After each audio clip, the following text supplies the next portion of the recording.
Martin Barrios was raised in a family of activists in Tehuacan. He has spent over 20 years working as a human rights advocate in the Mexican state of Puebla and has defended labor rights for over 12 years. According to Martin, the fight for rights among indigenous Mexicans shares a close affinity to the struggle for labor rights in Tehuacan's numerous maquillas. For Martin, the power dynamic of the maquilla echoes the centuries-old relationship between European colonizers and the native population of Mexico. Martin keeps busy between his activism and a rock band he's led for years, and he can be hard to pin down. Still, we managed to reach him for a series of interviews between 2011 and 2013. Today, Martin is director of the Commission for Human and Labor Rights in Tehuacan Valley, and he has opened up his house as a meeting space ever since the Commission's office closed down due to financial difficulties. A victim of violence, death threats, wrongful imprisonment, as well as the beneficiary of protective measures by international agencies, Martin says that his work defending human rights comes from the positive examples of his parents. I lived here in Tehuacan, Puebla since I was born in 1972. When I was a kid, Tehuacan was a lot smaller than it is now. The downtown area was only 4 or 5 blocks long. There was less infrastructure, and the housing built for workers at the maquillas was just starting to pop up. From where I lived, you could walk for 10 or 15 minutes and reach the fields. At that time, there were trees, gardens outside. You could play soccer all day. The streets were safe, and I spent a lot of time playing in the street, playing soccer, shooting marbles, flying kites. Something else we did as kids was go to the matinee on Sundays to watch movies of all the luchadores, like Santo. It was a peaceful life. I spent a lot of time swimming. There were many natural springs and pools here in Tehuacan. And back then, there were a number of soda factories in town that used the springs as a water source. There were a few garment factories as well, but they were small and served only local brands. The soda factories were a larger source of employment in the region. A few of those soda factories would have swimming pools on site that the public could use for a small fee. Then there was a big economic crisis in Mexico in 1982, and many of those soda factories went broke and shut down. When I was a child, my parents taught classes at the university in Puebla. My father taught philosophy and my mother anthropology.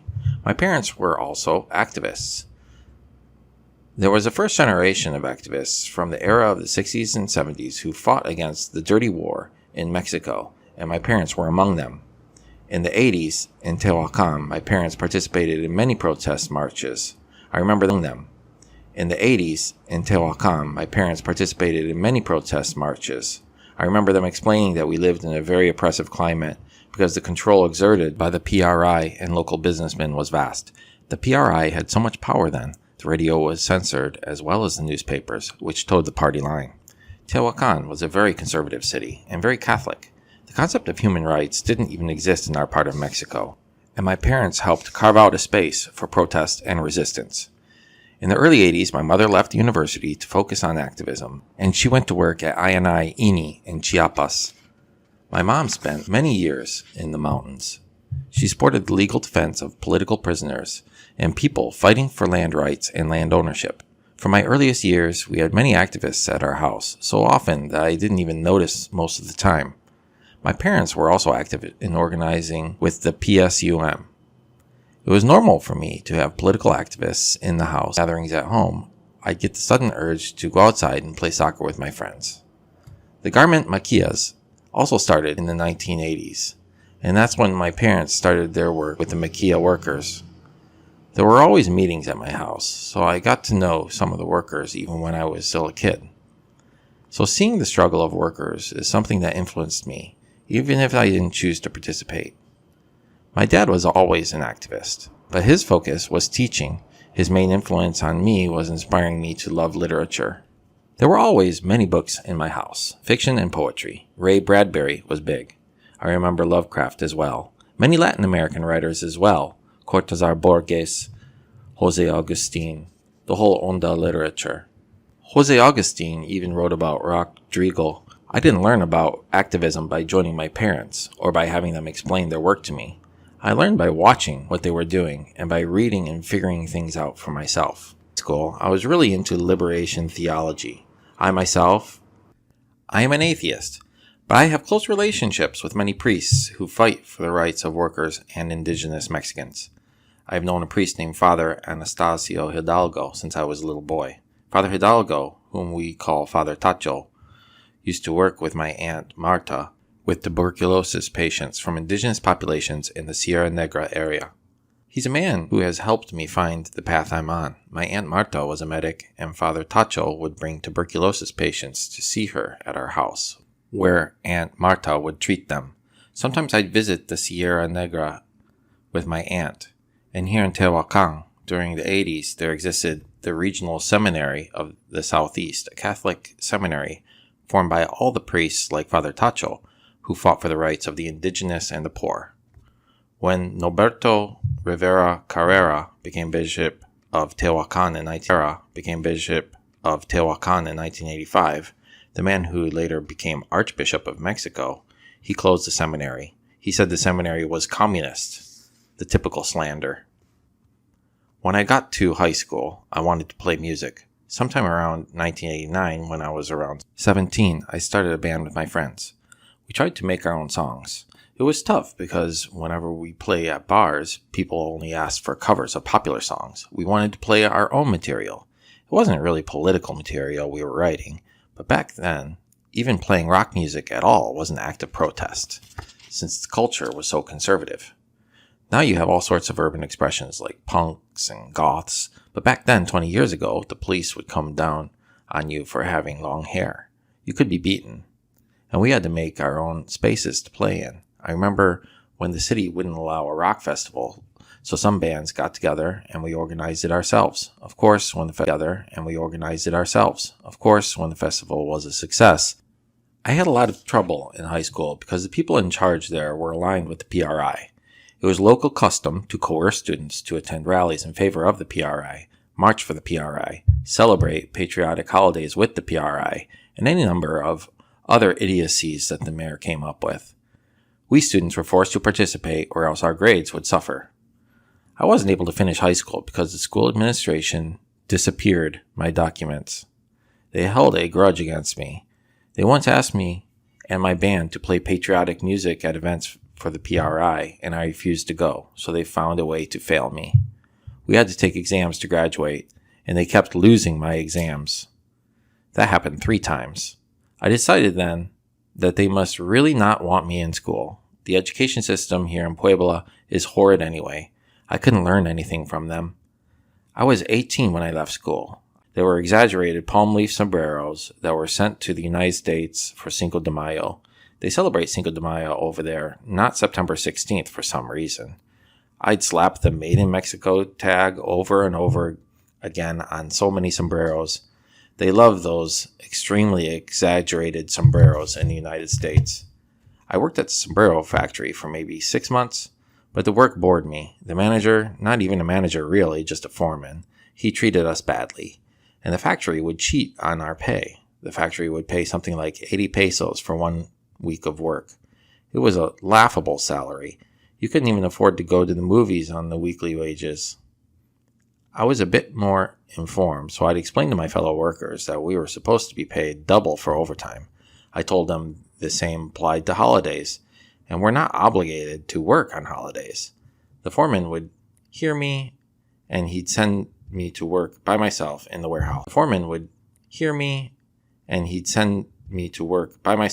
warehouse. Away from the other workers. I was a bad influence. I never went to university. After I left school, I played with my band for a few years. Then, when I was in my early 20s, I really started to get involved in activism myself. Father Tacho was building an alliance of different social justice organizations in the area, an association of human rights activists called the Human Rights Commission of the Tehuacan Valley, and I got involved that way. In 1993, I got together with a few other young people and activists in the area, including some others from the Liberation Theology School of Thought, and we formed a working commission on indigenous rights called Zetiri Chikawarisli. Zetiris Chikawarisli is a Nahuatl word that means to make one single force.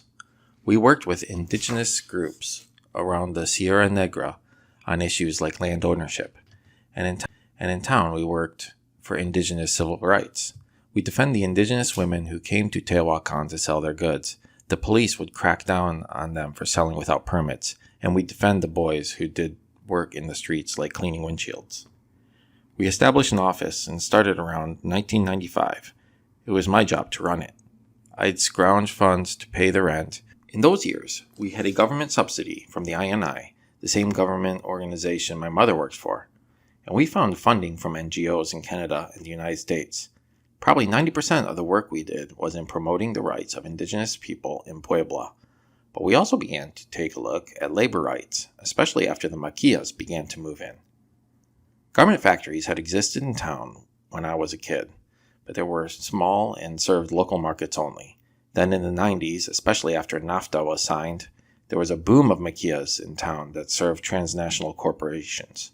Just after NAFTA, the mayor of Tehuacan traveled extensively to the United States to bring foreign investment.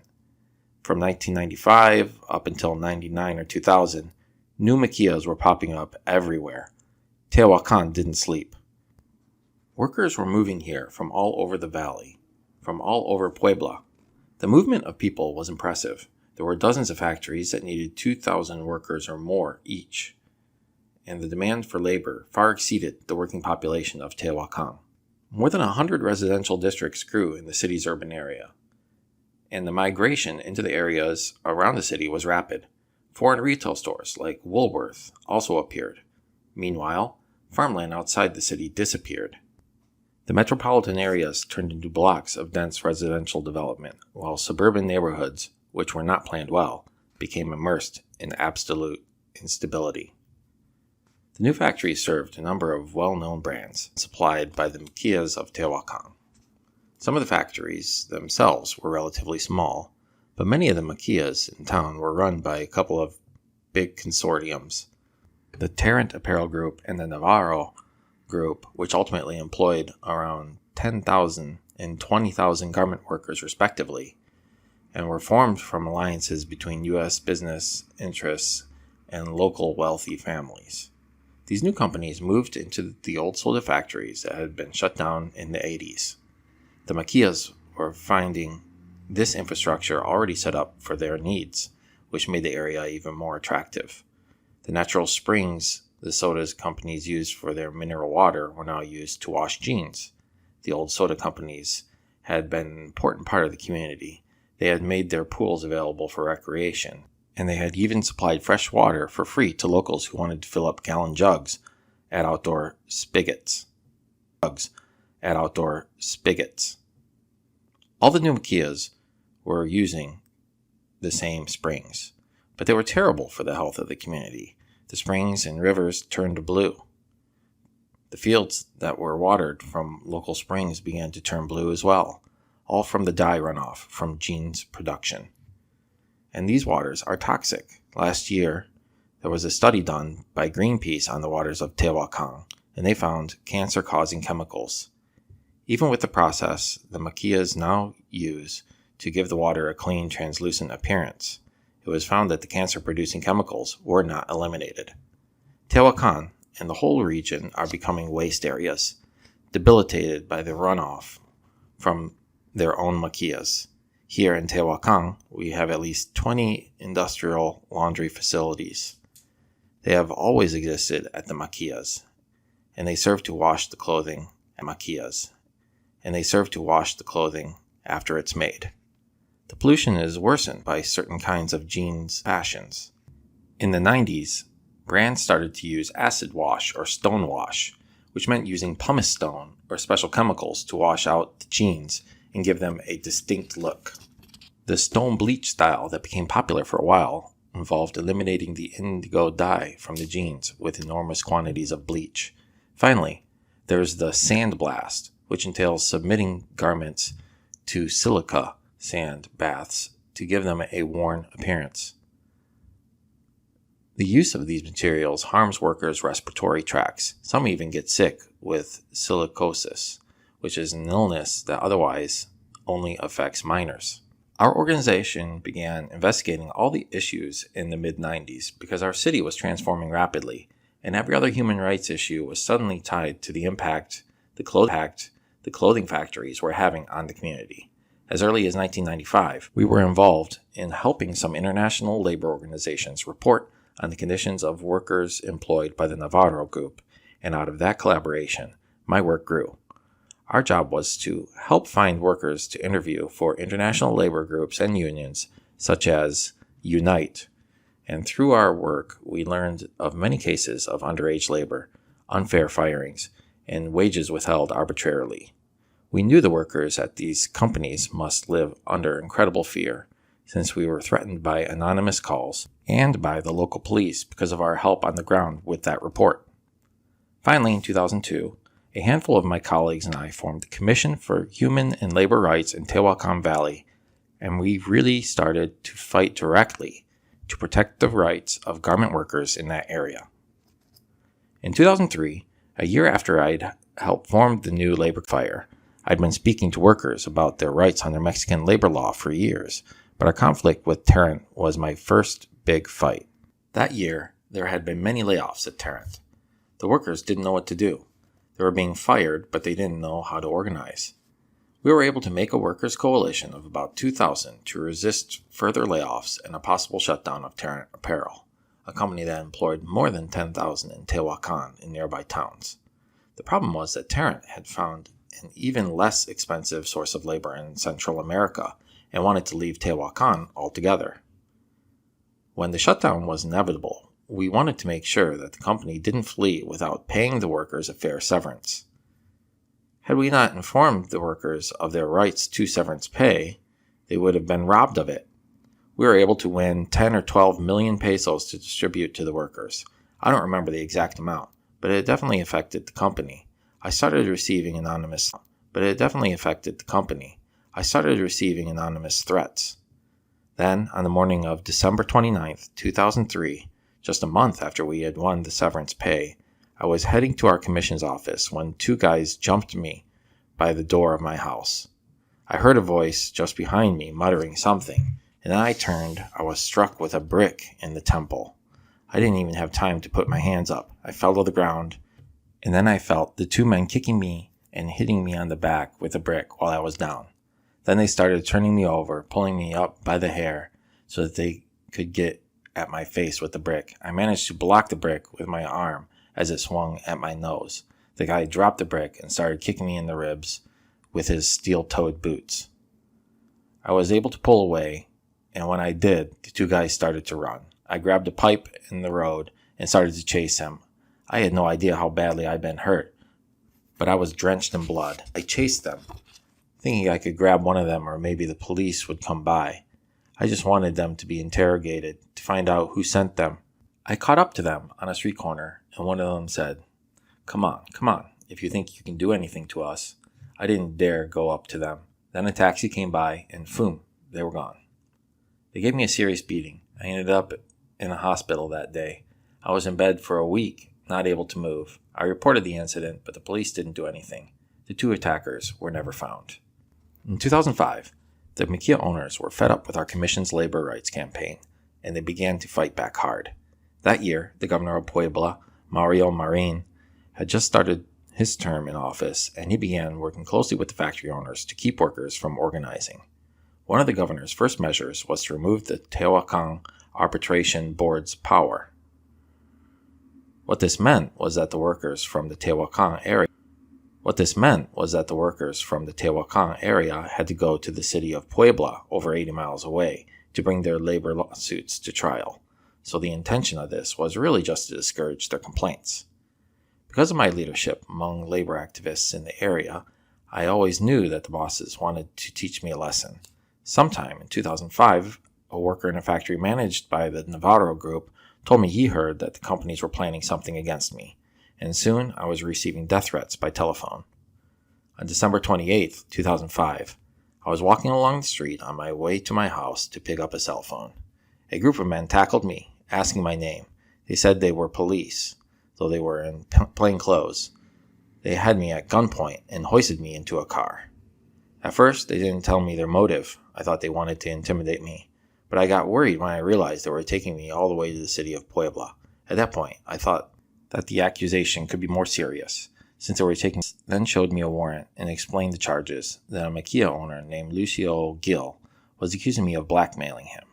Then things took an unexpected turn when they next took me to Gil's house. Gil was a sort of mid-level guy, a factory owner who worked closely with the Navarro group, but wasn't really one of the more powerful owners in the city.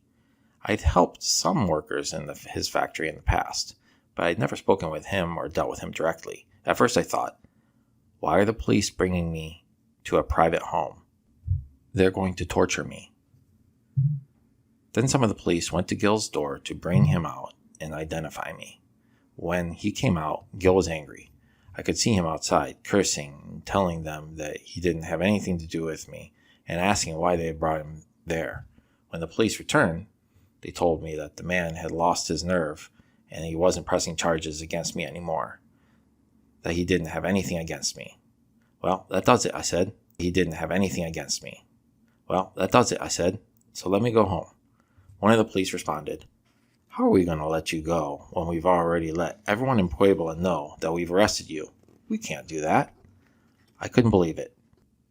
Gil had said that he didn't have any charges to press against me, and in spite of this, the police proceeded with the arrest and we drove into Puebla where I was booked.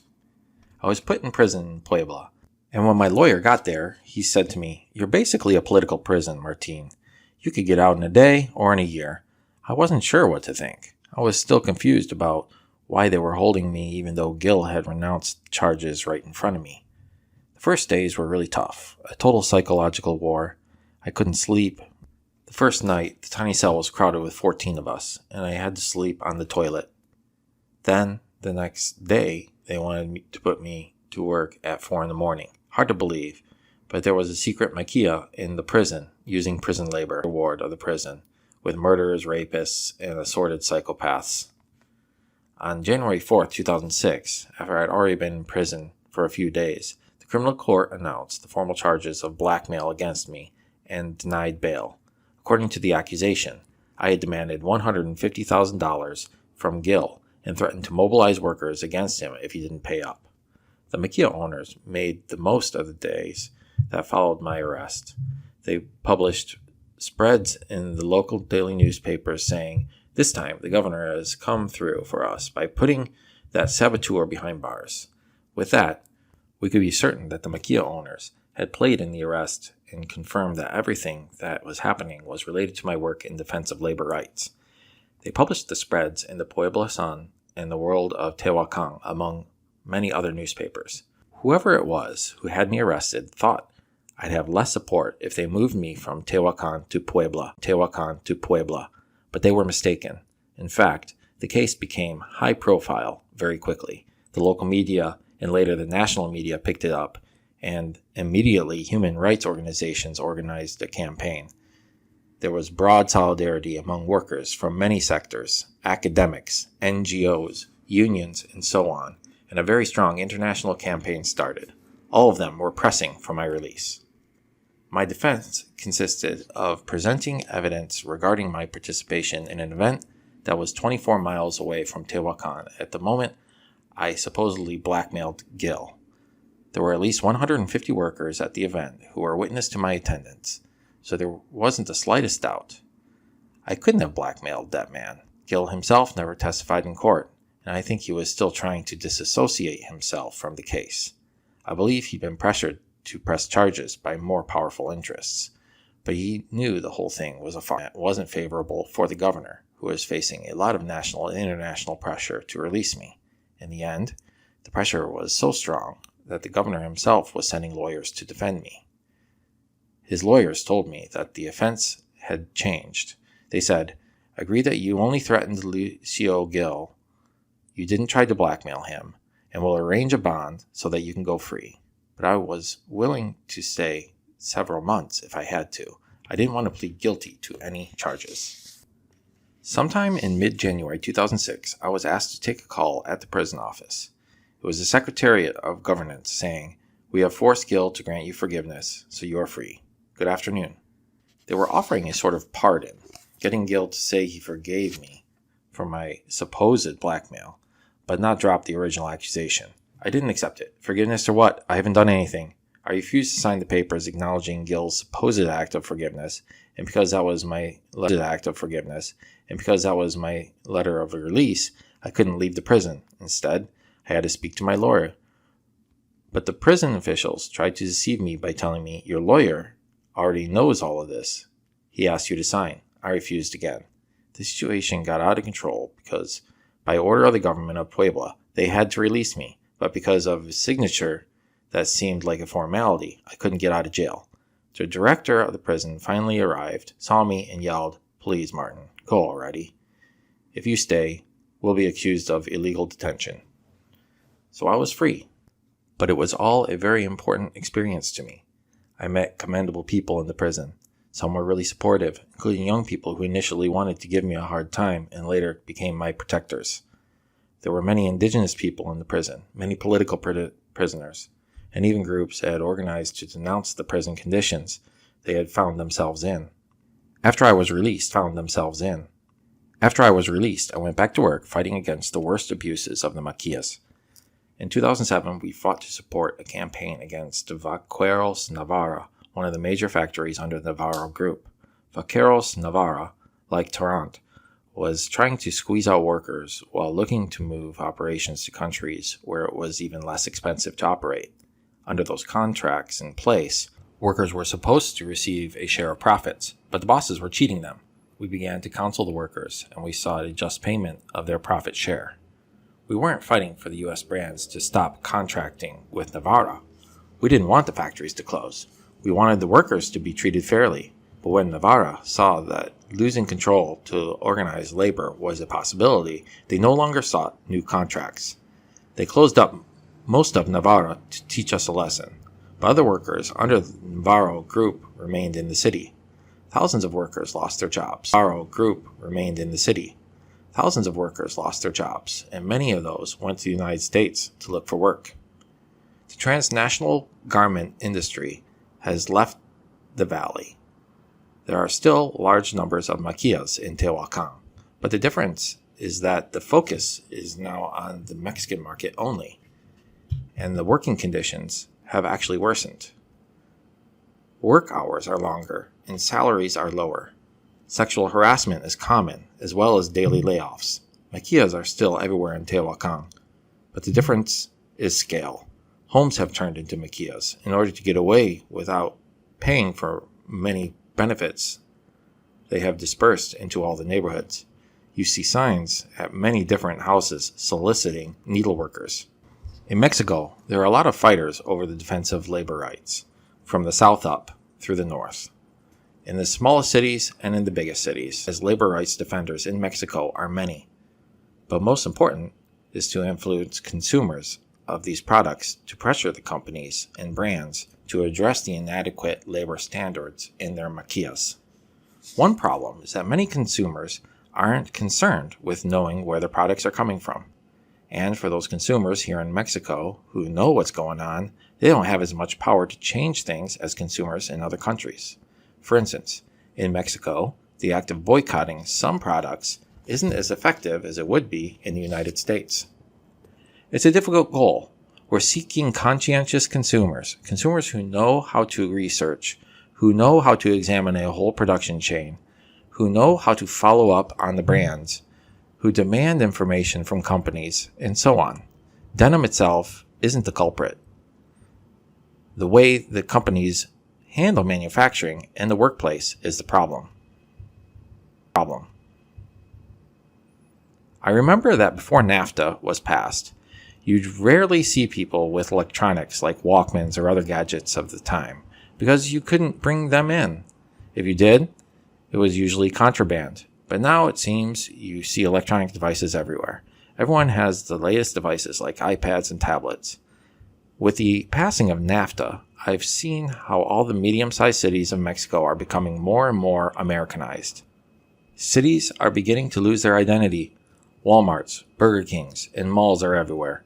One aspiration I have is to create a cultural center that's also a union headquarters with an office and everything.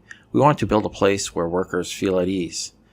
where they can gather to defend their rights and those of others. We want them to be able to inform themselves, have access to the internet, read the newspaper, and analyze what's going on in this country. We want the cultural center to be a space for conferences about labor and reaching people through art, too. About 4 years ago, I bought a drum kit and formed a band called Mixtitlin. Now I have a band called Necromancer. We play thrash metal, but we have blues and stoner rock influences. We sing in Spanish because that was the idea, to play our own music in our own language and touch on social topics. The people who follow us work in the maquillas. I don't know what the future holds for Tehuacan. It's increasingly polluted and congested. The living standards are low. If the government doesn't find another form of investment here, then Tehuacan will remain the same. A city with work but poorly paid workers. The children of the maquilla workers from the boom in the 90s are now the ones looking for work, and their exploitation is worse than it was for their parents. But we'll keep fighting for the rights of workers as long as our